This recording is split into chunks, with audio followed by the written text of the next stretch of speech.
Hello friends, welcome to सफलता मंत्र। दोस्तों, सुपर टेट 2021 की क्लास में एक बार फिर से आप सभी लोगों का बहुत बहुत स्वागत करते हैं। आप सभी लोग अपने काम में एक बार फिर से लग जाइए। आप सभी लोगों का नववर्ष बहुत अच्छे से हुआ होगा और आप सभी लोगों ने बहुत अच्छे से पार्टी भी की होगी। अब ये सब काम छोड़ के एक बार फिर से अपनी नई तैयारी में दोबारा से लग जाइए। नया साल है, नई उमंग है और एक बार फिर से नए जोश के साथ सुपर टेट 2021 की तैयारी में सभी लोग लग जाइए। और ये मत सोचिए कि एग्ज़ाम कब होगा। देखिए, एग्ज़ाम आपका अप्रैल मई तक होने की पूरी पूरी संभावना है। तो निश्चित मानिए, आपको उसी के अकॉर्डिंग अगर तैयारी करनी है तो अभी से लगना होगा और अपनी एक सीट पक्की करनी होगी। तो दोस्तों, उसी सीरीज में एक बार फिर से आप सभी के बीच में लेकर आए हैं संविधान का पार्ट 2। पार्ट 1 में हमने आपको संविधान की जो बेसिक इन्फॉर्मेशन थी, कौन सी डेट को किस चीज़ का गठन हुआ, इसके बारे में बताया था। अब इसके थोड़ा सा आगे बढ़ते हैं, कुछ अन्य पॉइंट्स को देखते हैं, कौन कौन से भाग हैं, क्या क्या अनुच्छेद हैं, इन सबको इसके अंतर्गत एक एक करके पढ़ना प्रारंभ करते हैं। तो क्लास को एंड तक जरूर देखेगा। अगर आपने पहला पार्ट नहीं देखा है तो उसका लिंक नीचे दिया गया, उससे जरूर देखिएगा। और इसी प्रकार से क्लासेस से जुड़े रहिए। चैनल को सब्सक्राइब करके बेल आइकन में ऑल नोटिफिकेशन सिलेक्ट कर दीजिएगा ताकि सभी क्लासेस के नोटिफिकेशन आपको समय पर मिलते रहें। तो चलिए आगे बढ़ते हैं, देखते हैं आज की इन्फॉर्मेशन। तो पहला पॉइंट इसमें क्या है, वर्तमान में संविधान में 22 भाग, 444 अनुच्छेद और 12 अनुसूचियां हैं। देखिए, ये क्वेश्चन ज़्यादातर कभी नहीं पूछा जाता है कि कितने भाग हैं, कितने अनुच्छेद हैं, लेकिन आपको एक बेसिक इन्फॉर्मेशन के लिए बताए दे रहे हैं। इसके अंतर्गत मेन क्वेश्चन जो बनता है वो ये आता है कि किस भाग से क्या चीज़ आती है, ये आप लोगों को जरूर आना चाहिए। तो टोटल आपके 22 भाग हो गए इसके अंतर्गत, और 444 अनुच्छेद हो गए और 22 अनुसूचियां हो गई। इसमें हमारे संविधान को बांटा गया है, यानी कि अलग अलग 22 भाग हैं, अलग अलग क्षेत्रों से संबंधित हैं। इसके अंतर्गत इन 22 भागों में जो कुल अनुच्छेद दिए गए उनकी संख्या 444 है और अनुसूचियों की संख्या 22 है। अब गठन हम आपको बता चुके, जुलाई 1946 को गठन हुआ था कैबिनेट कमीशन के अंतर्गत। इसके बाद पहली बैठक जो आपकी हुई थी 9 दिसंबर 1946 को डॉक्टर सच्चिदानंद सिन्हा की अध्यक्षता में, जो कि अस्थायी अध्यक्ष थे। दोबारा से एक बार रिपीट किए दे रहे, याद रखिएगा। फिर 2 दिन के गैप के बाद 11 दिसंबर को दूसरी बैठक हुई थी जिसमें स्थायी अध्यक्ष बनाया गया था डॉक्टर राजेंद्र प्रसाद को। ये हमारे संविधान सभा के स्थायी अध्यक्ष थे। इनकी अध्यक्षता में ही पूरा संविधान गठन किया गया, इसीलिए इनको पहला राष्ट्रपति भी नियुक्त किया गया था। इसके बाद आगे बढ़ते हैं 13 दिसंबर पर। तो 13 दिसंबर को हमने आपको ऊपर बताया था कि जो संविधान का प्रारूप था उसको लेकर बैठक हुई थी और जवाहरलाल नेहरू जी ने इसके संविधान के प्रारूप के बारे में बताया था। तो ये दो दो दिन के गैप में 3 बैठक हुई थी। इसके बाद आपको पता है 22 जनवरी 1947 को उद्देश्य प्रस्ताव पारित हुआ था। जो उद्देश्य प्रस्ताव जवाहरलाल नेहरू जी ने 13 दिसंबर को दिया था, वो 22 जनवरी 1947 को उस उद्देश्य प्रस्ताव जो था उसे स्वीकार कर लिया गया था। इसके बाद हमारा संविधान बनना प्रारंभ हुआ और इसे बनने में 2 वर्ष 11 माह 18 दिन का समय लगा। याद रखिएगा, यहां तक जरूर याद रखिएगा। अब चलिए आगे बढ़ते हैं भागों पर। अब इसके अंतर्गत यहाँ से एक नंबर का क्वेश्चन आपका बन सकता है, देखिएगा जल्दी से। समितियां और उनके अध्यक्ष कौन कौन थे, ये आप लोगों को याद रखना। जो ज्यादा इंपॉर्टेंट है वो आपको बता देंगे, उनको आप लोग जरूर याद रखिएगा। तो सबसे नंबर 1 पर आती है रियासत समिति। इसके अध्यक्ष बनाए गए थे डॉक्टर राजेंद्र प्रसाद। रियासत समिति, जो रियासतें अलग अलग थी उनको लेकर ये समिति बनाई गई थी, उनको कैसे जोड़ा जाए इससे रिलेटेड। अगला हमारा संचालन समिति। इसके अध्यक्ष भी डॉक्टर राजेंद्र प्रसाद थे। ऊपर आपने देखा प्रारूप समिति, जो हमारी मेन समिति थी, उसके अध्यक्ष डॉक्टर राजेंद्र प्रसाद ही बनाए गए थे। अगला नंबर 3 पर आता है संघ संविधान समिति। इसके अध्यक्ष थे जब पंडित जवाहरलाल नेहरू, संघ संविधान समिति के अध्यक्ष। अगले आते हैं संघ शक्ति समिति। इसके अध्यक्ष थे डॉक्टर पंडित जवाहरलाल नेहरू, इसके भी अध्यक्ष यही थे। संघ संविधान और संघ शक्ति समिति के नाम याद रखिएगा। आगे बढ़ते हैं, प्रांतीय संविधान समिति के अध्यक्ष थे सरदार वल्लभ भाई पटेल। ठीक है। वार्तालाप समिति के अध्यक्ष भी सरदार वल्लभ भाई पटेल थे। दोनों। इसका सबसे इंपॉर्टेंट आपकी है प्रारूप समिति। प्रारूप समिति के अध्यक्ष कौन थे, डॉक्टर भीमराव अंबेडकर। ये आपकी एक प्रकार से मेन समितियों में से एक मानी जाती है। पूरे संविधान का आधार इस प्रारूप समिति को ही माना जाता है, इसीलिए डॉक्टर भीमराव अंबेडकर जी का इतना नाम लिया जाता है संविधान निर्माण को लेकर। आगे बढ़ते हैं, अगले परामर्श समिति, इसके अध्यक्ष बनाए गए थे वल्लभ भाई पटेल। परामर्श समिति के राष्ट्र ध्वज संबंधी समिति, इसके अध्यक्ष है डॉक्टर राजेंद्र प्रसाद। ये बहुत ही महत्वपूर्ण है। राष्ट्र ध्वज संबंधी समिति के अध्यक्ष कौन थे? डॉक्टर राजेंद्र प्रसाद थे। आगे बढ़ते हैं, देसी रियासत समिति, इसके अध्यक्ष भी डॉक्टर राजेंद्र प्रसाद थे। अगला पॉइंट हमारा मूल अधिकार समिति।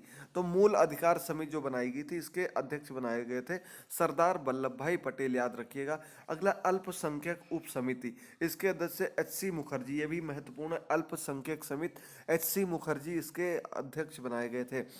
अगला झंडा समिति, झंडा समिति के अध्यक्ष कौन बनाए गए थे? डॉक्टर राजेंद्र प्रसाद। राष्ट्रध्वज और झंडा समिति लगभग एक से ही संबंधित थी और इसके अध्यक्ष भी दोनों के डॉक्टर राजेंद्र प्रसाद बनाए गए थे। अगला महत्वपूर्ण राज्य समिति, राज्यों को लेकर जो समिति बनाई गई थी उसके अध्यक्ष थे पंडित जवाहरलाल नेहरू।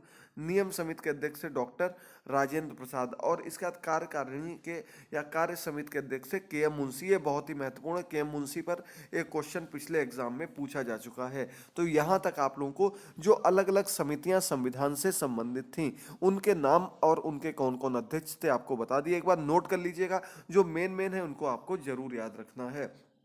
अब ये देखिए, आपको एक प्रकार से उसके थ्रू बताया गया। संघ समिति हमने ऊपर बताया, आपको दो संघ दिए गए, उन दोनों में आपके जवाहरलाल नेहरू हैं। नियम, रियासत, संचालन, ये सभी आपके राजेंद्र प्रसाद से संबंधित हैं। ये इन सभी संबंध जो आपकी समितियां थी उनके अध्यक्ष थे। वल्लभ भाई पटेल भी कई समितियों के अध्यक्ष थे। वो आप लोग एक बार रिवाइज करके देख लीजिएगा, याद हो जाएगा। चलिए अब आगे बढ़ते हैं अगले पार्ट पर। आपका पूरा संविधान टॉपिक हम करेंगे हैंड रिटन नोट से। अगर आप बॉक्स में कमेंट करके आप लोग जरूर पूछिएगा। बाद में इसके जो ऑब्जेक्टिव क्वेश्चंस हैं उनको भी 1 या 2 दिन में कवर करा देंगे। पहले संविधान लगभग 5 या 6 पार्ट में कंप्लीट हो पाएगा, उसे देख लेते हैं। तो 29 अगस्त 1947 को प्रारूप समिति का गठन किया गया। जब आपकी जनवरी में जो बन चुका था, स्वीकार कर लिया गया था, इसके बाद बात आई प्रारूप समिति की कि संविधान का प्रारूप कैसा रखा जाए, किस चीज को मेन प्रायोरिटी दी जाए, किसको बाद में रखा जाए। इसको लेकर प्रारूप समिति का गठन हुआ और इसका गठन 29 अगस्त 1947 को हुआ। देश आज़ाद होने के बाद इस समिति का गठन हुआ और इस समिति में कितने 7 सदस्य थे। इसके अध्यक्ष हमने आपको बताया डॉक्टर भीमराव अंबेडकर इस समिति के अध्यक्ष थे। इसके अंतर्गत 7 सदस्य थे। कौन कौन से थे? टी कृष्णमाचारी थे, कन्हैया लाल, मणिकांत मुंशी, के.एम. मुंशी इन्हीं का नाम है, तो उसमें याद रखिएगा। के.एम. मुंशी भी इस समिति के सदस्य थे। इसके बाद गोपाल स्वामी थे, कृष्ण स्वामी अय्यर थे, साधुल्ला थे, एन माधव राव थे और अध्यक्ष डॉक्टर भीमराव अंबेडकर। ये 7 लोग इस समिति के मुख्य सदस्य थे और उसमें डॉक्टर भीमराव अंबेडकर इन सभी की अध्यक्षता कर रहे थे।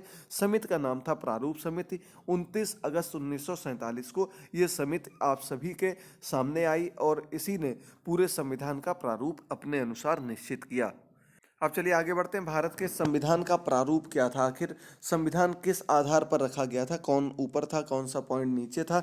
तो इसमें देखिए, सबसे नंबर 1 पर जो आते हैं वो राष्ट्र, मुख्य न्यायाधीश, संसद और प्रधानमंत्री। ये पूरा क्रम है भारत के संविधान का। तो चलिए देख लेते हैं। सर्वोच्च नागरिक कौन है? राष्ट्रपति है। राज्य के सर्वोच्च नागरिक को राज्यपाल का नाम देते हैं हम लोग।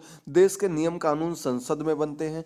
देश की जो पूरी आपूर्ति होती है, देश के आवागमन की पूर्ति या कोई भी चीज़, किसी भी प्रकार के नियम की पूर्ति, वो भी संसद के माध्यम से की जाएगी। कोई भी नियम बनेगा, कोई भी अधिनियम पारित किया जाएगा, एक्ट बनेगा, वो सब कुछ कहाँ होगा? संसद में किया जाएगा। भारत के वर्तमान जो राष्ट्रपति हैं उनका नाम है डॉक्टर रामनाथ कोविंद। ये 14वें नंबर के राष्ट्रपति हैं। ठीक है दोस्तों, याद रखिएगा। इसके पहले ये हमारे बिहार में जो राज्यपाल के पद पर कार्यरत थे और इसके बाद इनको राष्ट्रपति पद के लिए चुना गया। आगे बढ़ते हैं। राष्ट्रपति जो अभी तक बने हुए 14 राष्ट्रपति, उनके नाम राजेंद्र प्रसाद, सेकंड नंबर पर राधा कृष्णन, थर्ड पर थे जाकिर हुसैन, फोर्थ पर बीबी गिरी, फिफ्थ पर थे अली और इसका 6 पर थे राजीव रेड्डी। फिर आए आपके सानी जैल, ज्ञानी जैल सिंह और इसके बाद आपके आए हैं वेंकट और फिर शंकर दयाल, इसके बाद KR नारायण, फिर आते हैं आपके अब्दुल कलाम जी, प्रतिभा पाटिल जी और प्रणब मुखर्जी जी। इसके बाद अंत में डॉक्टर रामनाथ कोविंद, जो कि वर्तमान समय में भारत के राष्ट्रपति हैं। याद रखिएगा, भारत के उपराष्ट्रपति जो वर्तमान समय में वेंकैया नायडू हैं। बहुत ही महत्वपूर्ण क्वेश्चन है, याद रखिएगा। और यहाँ पर आपको थोड़ा सा करेक्शन करना है, वर्तमान न्यायाधीश जो हैं वो अब गोगोई नहीं है, रिटायर हो चुके हैं। इसके बाद अरविंद बोबड़े बनाए गए हैं, अरविंद कुमार बोबड़े या अरविंद बोबड़े, ये वर्तमान समय में मुख्य न्यायाधीश हैं। सर्वोच्च न्यायालय में मुख्य न्यायाधीश जो हैं वो अरविंद बोबड़े जी हैं। याद रखिएगा, बहुत ही महत्वपूर्ण पॉइंट है। चलिए आगे बढ़ते हैं दोस्तों, संविधान के भाग इस पार्ट में और हम लोग देख लेते हैं, बाकी जानकारी अगले पार्ट में करेंगे। तो संविधान के भाग में नंबर 1 पर पहला भाग जो है वो आपका संघ एवं राज्य से संबंधित है। सेकंड नंबर भाग नागरिकता से संबंधित है। भाग 3 में मूल अधिकारों की चर्चा की गई, सबसे इंपॉर्टेंट है, डबल टिक लगाए दे रहे हैं, याद रखिएगा। भाग 4 में आपके नीति निर्देशक तत्वों की बात की गई। भाग 4 में क्या नीति निर्देशक तत्व हैं। 4 में आपके मूल कर्तव्यों की बात की गई, ये बहुत ही ज्यादा महत्वपूर्ण है, क्योंकि मूल अधिकार मूल कर्तव्य सबसे ज्यादा कंफ्यूजन होता है। तो 3 में आपका मूल अधिकार है, 4 में आपका मूल कर्तव्य है। इसके बाद भाग 5 में आ जाते हैं संघ। भाग 6 में फिर से राज्यों की बात की गई। भाग 1 में भी इन्हीं की बात की गई, तो कंफ्यूज। इसके बाद भाग 11 में आपके आ जाते हैं हम लोग, संघ राज्य संबंधों की बात की गई है। भाग 9 में पंचायत की बात की गई, ये भी बहुत ही ज़्यादा महत्वपूर्ण है। भाग 9 का में नगर पालिका की बात की गई। भाग 10 में अनुसूचित जनजाति की बात की गई है। भाग 12 में वाद विवाद और वित्त की बात की गई, जो वित्त से संबंधित चर्चाएं थी वो आपकी की गई थी। भाग 12 में एक एक भाग का नाम याद रखिएगा, छोटा छोटा एक एक शब्द की लाइन है, ये याद रखिएगा। इसके बाद आपका भाग 17 जो है ये राजभाषा से संबंधित है, ये भी बहुत ही ज़्यादा महत्वपूर्ण है। भाग 18 आपका आपातकाल या आपात उपबंध से संबंधित है। भाग 20 संविधान संशोधन, किस आधार पर संविधान में संशोधन कर सकते हैं, इससे संबंधित है हमारा भाग 20, और ये आपका सबसे ज़्यादा महत्वपूर्ण है। भाग 15 में निर्वाचन की बात की गई है। तो दोस्तों ये जो सबसे इंपॉर्टेंट भाग थे उनके नाम, वो किस क्षेत्र से संबंधित थे, ये सब आपको बता दिया गया है। उम्मीद करते हैं यहाँ तक आपको बिल्कुल क्लियर हो गया होगा। अगर क्लियर हो तो जल्दी से कमेंट बॉक्स में कमेंट करके बताइएगा। एक बार नोट कर लीजिएगा, बाकी इनकी PDF आपको प्रोवाइड कर देंगे, कोई टेंशन की बात नहीं है। यूपी टेट की क्लासेस के लिए काफ़ी लोग पूछ रहे थे, तो दोस्तों अभी समय नहीं मिल पा रहा, लेकिन आपको जल्द ही हम अलग माध्यम से, मोबाइल ऐप के माध्यम से पूरा कोर्स लॉन्च कर देंगे, जहां पर जाकर के आप हमारी पूरी तैयारी कर सकते हैं यूपी टेट से रिलेटेड। तो दोस्तों आज की क्लास में हम यहीं तक रखते हैं। अगले पार्ट में आपको न्यायालय हो गया, लोकसभा हो गया, राज्यसभा हो गया, इन सभी के बारे में चर्चा करेंगे। तो आप लोग अधिक से अधिक संख्या में जुड़ते रहिए, चैनल को सब्सक्राइब कर लीजिए, टेलीग्राम पर जुड़ते रहिए। आज शाम को आपको या निष्ठा की ट्रेनिंग की वीडियो मिलेगी या करंट अफेयर की क्लास मिलेगी। सभी लोग क्लासेस को अधिक से अधिक देखिए, शेयर करिए, चैनल को सब्सक्राइब कर लीजिए। मिलते हैं अगली क्लास में, तब तक के लिए धन्यवाद दोस्तों, गुड बाय, टेक केयर।